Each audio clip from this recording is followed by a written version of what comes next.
എല്ലാരും കൂടെ എങ്ങോട്ടാ? മല്ലയുടെ ബംഗ്ലാവിലേക്കാ. കുടിയേറ്റക്കാരെല്ലാം ഒഴിഞ്ഞു പോകണമെന്ന് മല്ലയുടെ ആൾക്കാർ വന്ന് പറഞ്ഞു. ഒഴിയാൻ പറ്റൂലെന്ന് ആശ നേരിട്ട് പോയി പറയാൻ പോവാ. തിരിച്ചു വരുമ്പോൾ ആ കസേരക്ക് ചിലപ്പോ നാടില്ലാണ്ടാവും. നടുവും തുറന്ന് അടുത്ത പ്രാവശ്യം ഞാൻ ഇരിക്കേണ്ടി വരും. പക്ഷെ ചുമക്കാൻ ഈ തെണ്ടികൾ ഉണ്ടാവോന്ന് എനിക്കറിയില്ല. എല്ലാം ഞാൻ നേരിടാൻ പോവാ. നാരായണ കട നോക്കണേ.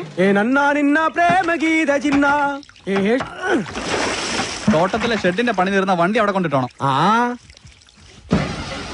അമ്പലത്തിൽ നിന്ന് ഏതോ പ്രതിഷ്ഠ വരുന്നുണ്ടല്ലോ. ഏയ് അതേതോ ഡെഡ് ബോഡി കൊണ്ടുവരണതാ. ഏയ് ഡെഡ് ബോഡി ഒന്നുമല്ല, ജീവനുണ്ട്. ശരിയാണല്ലോ. ഇനി ഇവിടുത്തെ വല്ല രാജാവും ഇരിക്കുവോ? ആ കസേര കൊണ്ട് ഇങ്ങോട്ടാണല്ലോ. എന്താ സംഭവം അറിയോ? പെട്രോളിന് വില കൂടിയതുകൊണ്ട് പുള്ളി തന്നെ കണ്ടുപിടിച്ച പുതിയ വണ്ടിയാ കസേര വണ്ടി. നിങ്ങളാണോ മല്ലയ്യ? ഇത് മല്ലയല്ല, മല്ലയുടെ സെക്രട്ടറിയേറ്റാ. ഞങ്ങൾക്ക് മല്ലയ്യയെ നേരിട്ടൊന്ന് കാണണം. എന്താ കാര്യം? അത് മല്ലയ്യയോട് പറയേണ്ട കാര്യം. മല്ലയോട് പറയേണ്ട കാര്യം ആദ്യം ഇവിടെ പറയണം. എന്നിട്ട് അദ്ദേഹത്തോട് പറയേണ്ട വല്ല കാര്യമാണെങ്കിൽ ഞാൻ അത് അവിടെ പോയി പറയും. അതാണ് എന്റെ ജോലി. ഹലോ, ഇവിടെ പറയുന്ന കാര്യങ്ങൾ അവിടെ പോയി പറയുന്നത് അത്രക്ക് നല്ല സ്വഭാവമല്ല. സമയം മെനക്കെടുത്താത്ത കാര്യം പറ. താഴെ ഇറക്കടാ. ഞങ്ങളുടെ ഭൂമിയിൽ നിന്ന് ഞങ്ങളെ ഇറക്കാമെന്ന് ഇവിടെ ആരും വിചാരിക്കണ്ട.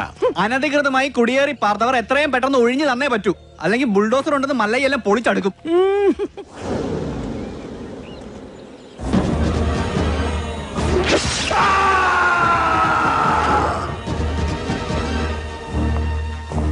കാട്ടാപ്പള്ളിയെ തോൽപ്പിച്ച് തോട്ടവും ബംഗ്ലാവും വാങ്ങിയപ്പോ ഒരു രക്ഷകനെത്തിയെന്ന നാട്ടുകാര് വിചാരിച്ചേ. ഇങ്ങനെ ദ്രോഹിക്കാനാണെങ്കിൽ കാട്ടാപ്പള്ളി നിങ്ങളും തമ്മില് എന്താ വ്യത്യാസം? അങ്ങനെ ഭീഷണിപ്പെടുത്തി ആരും ഞങ്ങളെ ഒഴിപ്പിക്കാന്ന് വിചാരിക്കേ വേണ്ട. ഏതാ ഈ ജെറുഗൻ? അയ്യോ, ഇത് പെൺകുട്ടിയാ. വർത്താനം കണ്ട് അങ്ങനെ തോന്നണില്ലല്ലോ. എന്താണ് ചെറുക്കാൻ എനിക്ക് വേണ്ടത്? മല്ലഞ്ചര ഉണ്ണിത്താന്റെ അനുഭവത്തോടു കൂടി വർഷങ്ങൾക്ക് മുമ്പേ ഞങ്ങൾ അവിടെ താമസം തുടങ്ങിയതാ. ഇപ്പൊ ഞങ്ങളോട് അവിടെ നിന്ന് ഒഴിഞ്ഞു പോകാൻ പറയുന്നത് കഷ്ടമാണ്. വേറെ പോകാൻ ഒരു ഇഞ്ച് ഭൂമി പോലും ഇല്ലാത്ത പാവങ്ങളാണ് ഞങ്ങളെല്ലാം. നിങ്ങളോട് ഒളിഞ്ചു പോകാൻ ആരാ പറഞ്ഞത്? ആധാരപ്രകാരം എല്ലാരെയും ഒഴിപ്പിച്ചിട്ടുള്ള കച്ചവടം. ആധാരമൊന്നും നോക്കണ്ട. എല്ലാരും ഇങ്ങനെ മണ്ണ് സ്വന്തമാക്കി വെച്ചാൽ ബാക്കിയുള്ളവർ ഇവിടെ പോയി താമസിക്കും അൽവാ. നിങ്ങൾ ആരും എവിടെ പോണില്ല, അവിടെ തന്നെ താമസിക്കും.